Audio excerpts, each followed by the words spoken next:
Hello,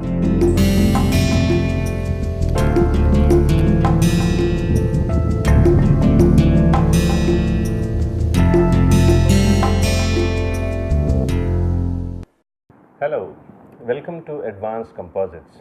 Today is the start of the 9th week of this course, and what we have done till so far is that we have finished treatment of finite plates, and we will now proceed into solving some more examples of finite plates where the methods which we have discussed earlier may not be necessarily applicable. Earlier we had said that when we want to solve the problem of finite plates, we have to select functions for u, v and w such that they meet all the boundary conditions associated with the plate, and they also should satisfy the governing equations. But usually it is not possible to quickly arrive at such functions. So when it's not possible to arrive at such functions, what do we do? In that context, we will be introducing the notion of virtual work, and we will see that how the principle of virtual work can be used to solve the problem of finite plates when the displacement functions for u, v and w are not easily available, in the sense that these functions exactly satisfy all the boundary conditions as well as the governing differential equation. Before we embark on this particular journey, we will have a small diversion and we will discuss what is quite often known as anticlastic curvature, and we will discuss this effect or the phenomena of anticlastic curvature in context of the semi-infinite beam case, specifically case A, which we had studied, and we will see what this anticlastic curvature is. The same concept, though we are going to explain in context of semi-infinite beam, the same concept is also applicable to other plates also, which may not be necessarily semi-infinite in geometry, but they may be finite plate.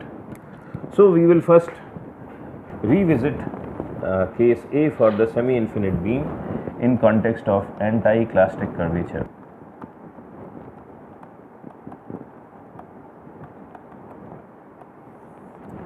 So let's first very quickly recap the case of the semi-infinite beam.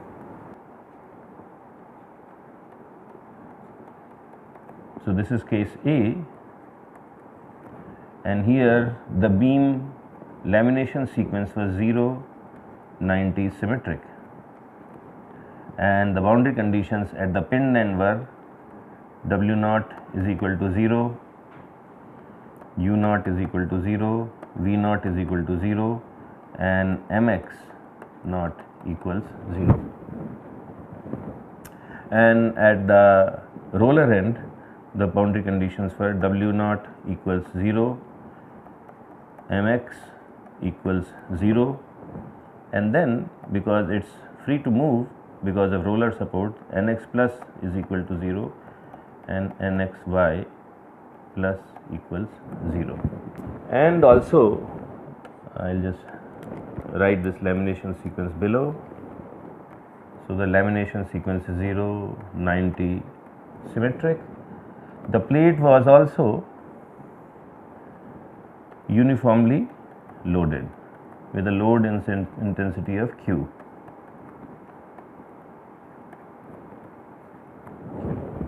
Or actually Q naught.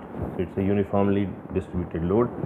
For such a problem, we had generated a solution for this problem, and the solution was that U naught equals 0, V naught equals 0, and W naught was found to be Q a to the power of 4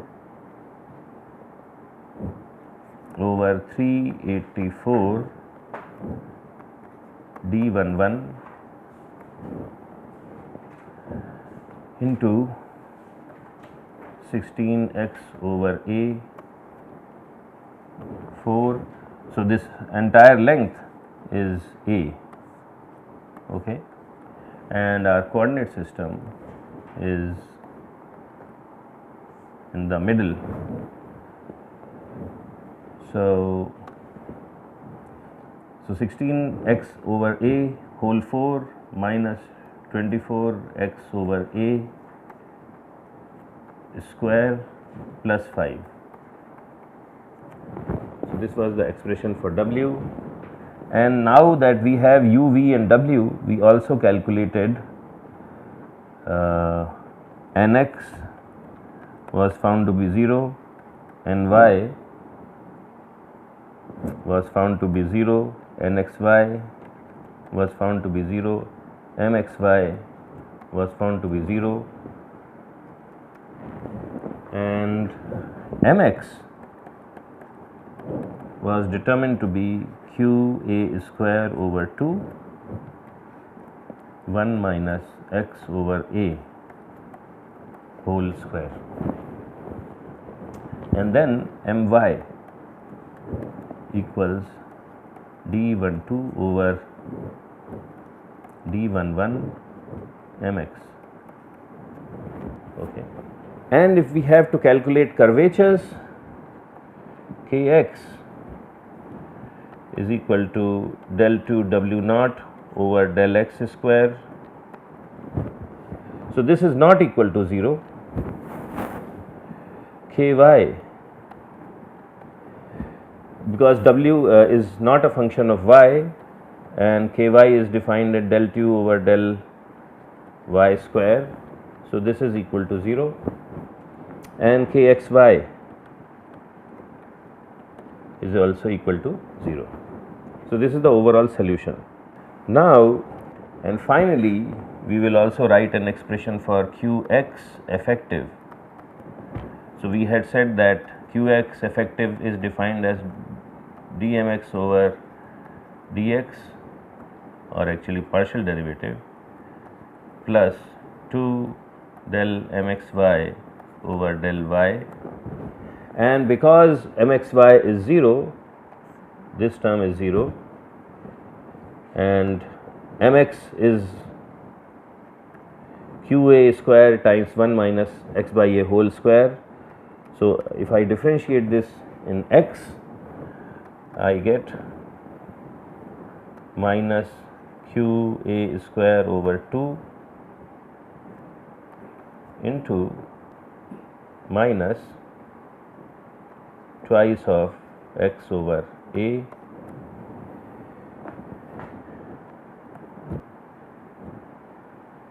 twice of x over into 1 over a. So what I get is minus qx. So that's my, actually this is, so this negative should not be there, and I get minus q of x. So this is the overall thing. Now let's look at the curvatures of this plate. So we have said that the curvature of the plate in the y direction is 0. This is what the exact solution is telling us. In the x direction it is not 0, and the twisting curvature kxy is not 0. So the plate, if I look at it, so let's say this is the mid plane of the plate. This is the mid plane of the plate in the deformed position, in the undeformed position, and when the plate deforms, because the curvature is only in the x direction, it is not in the y direction, the plate will bend something like this.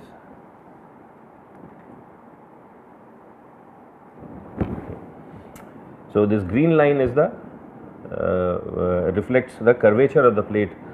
So this is my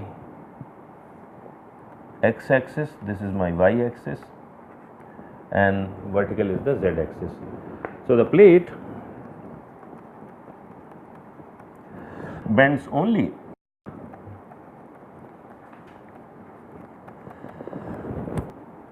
x direction, no other curvature.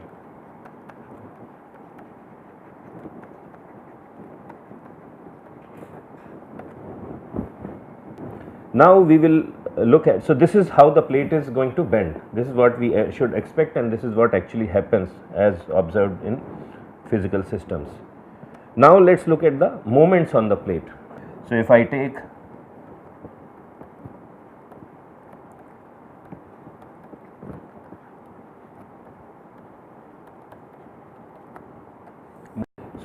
the plate's mid plane,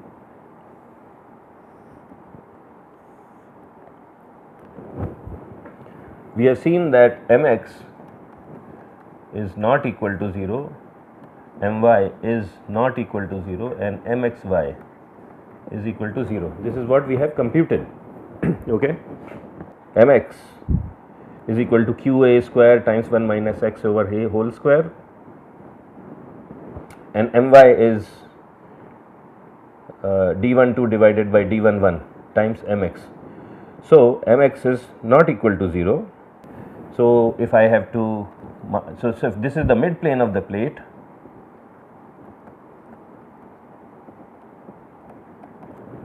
the mid plane of the plate will experience mx and my. So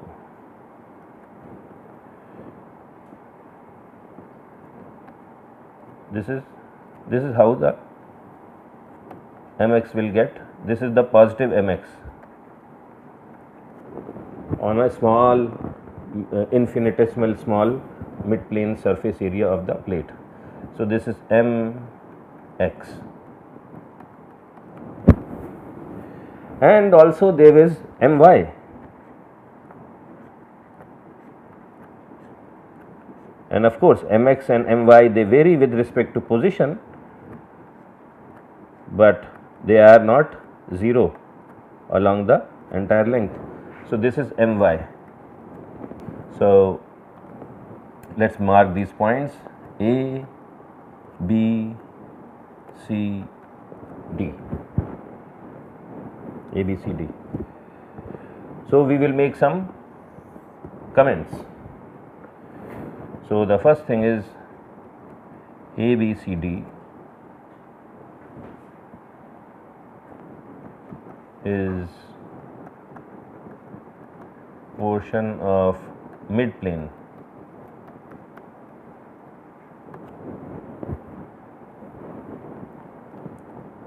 Then only 3 forces are acting. So we should not call forces and literally force, but only 3 things are acting on the plate, 3 forces.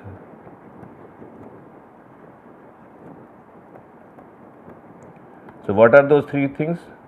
mx, because we computed it to be non-zero, my we computed to be non-zero, and q which is the vertical,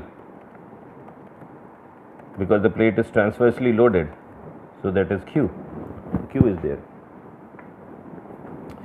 Then we make some more comments. We say that since ky equals 0.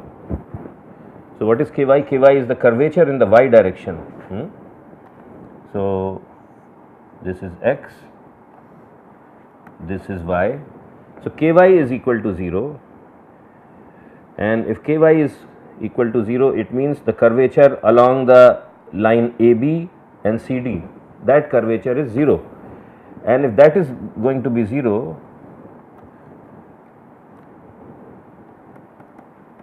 lines AB and CD will remain straight even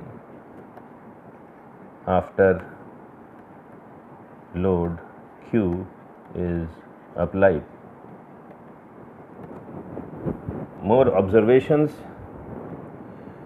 So ky is 0, and that implies that this line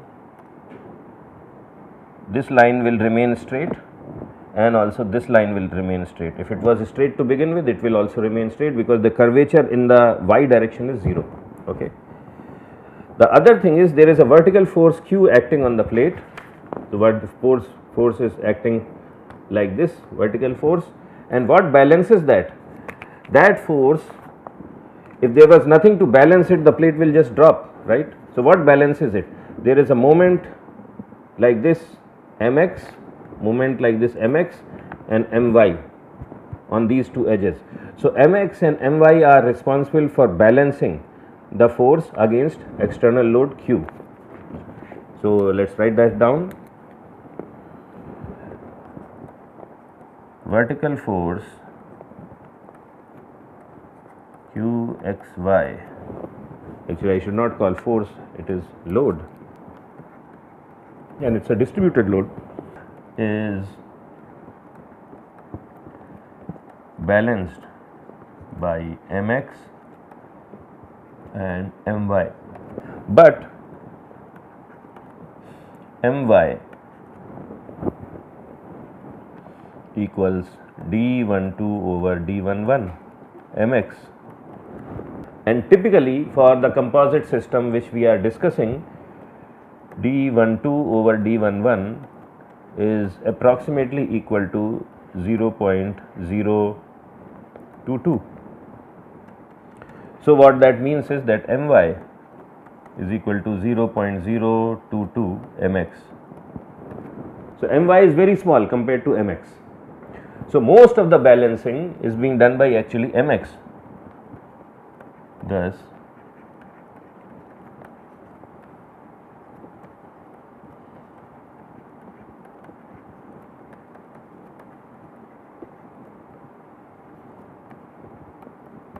so for balancing my plays a little role.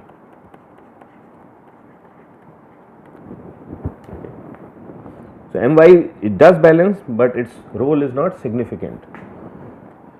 But my still is important, and that we are going to see in a moment. If my was equal to 0, so what will happen? If my was equal to 0, this plate, so suppose this is x axis, this is so the x axis along the length of this paper is x, and this is y axis. If my was equal to 0, so what is my? My is acting like this. No, my is acting like this, and mx is acting like this. Mx is acting like this, my is acting like this. If my was not 0, then what would happen is that the plate will develop a curvature like this. It will develop a curvature in the y direction, it will develop a curvature like this. Okay. So if my, then ABCD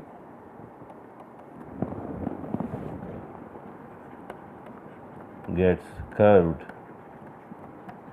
as shown. So let's draw that. So this is A, this is B,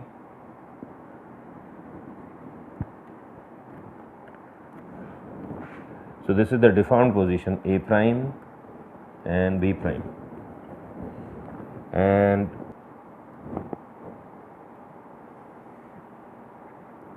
this is C prime,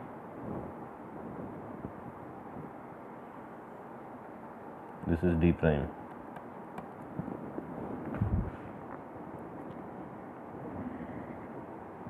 So this is how the plate bends.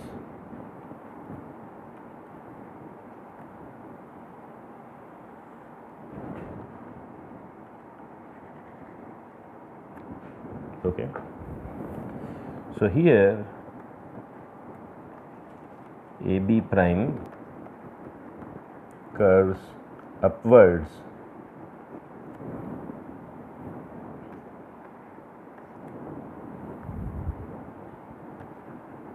and not downwards. It doesn't do this because AB prime has to expand on upper side, remember, because the load is acting and we have seen that it has to expand on the upper side and contract underneath. So this would happen if, so this is what will happen if My was equal to 0. Okay. So this curvature, so this is anticlastic curvature. So this curvature will develop in absence of My. Now what does My do? My acts in a way that it opposes this curvature. So My acts to oppose this curvature.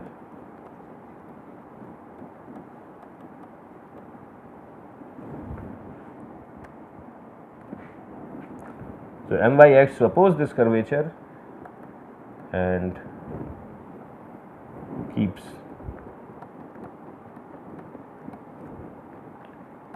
AB and CD straight. It ensures that AB and CD are straight.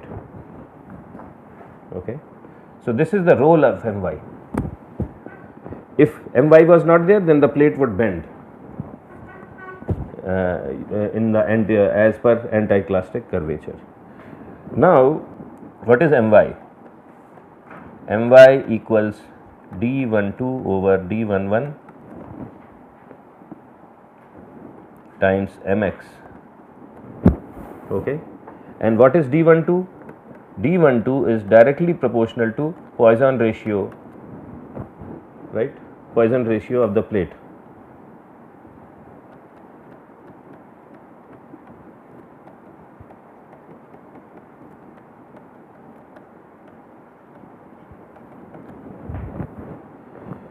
So My has a role due to Poisson effect.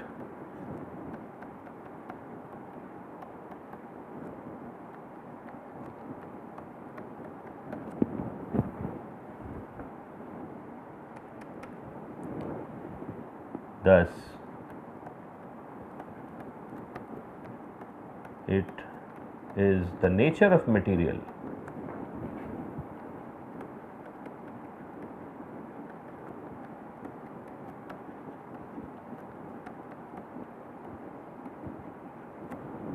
that ensures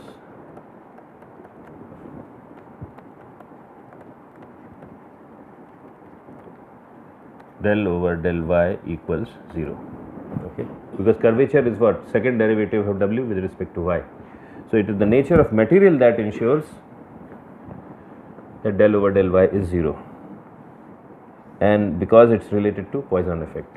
Okay, so this is what is all about anticlastic curvature, and you will see the same effects in other plates, but it's comes out very clearly because in finite plates things become very complicated, so you cannot separate out different effects. But here, because things are simple, you can exactly see what is happening, and you see that in absence of My, the plate would develop a curvature in y direction, and it is My which ensures that plate does not develop a curvature, and the curvature which it opposes is known as anticlastic curvature.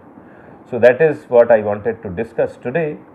Starting tomorrow, we will start talking about the principle of virtual work and how it can be used to solve again some more and a different class of finite plate problems. So that's all for today, and I look forward to seeing you tomorrow. Thank you.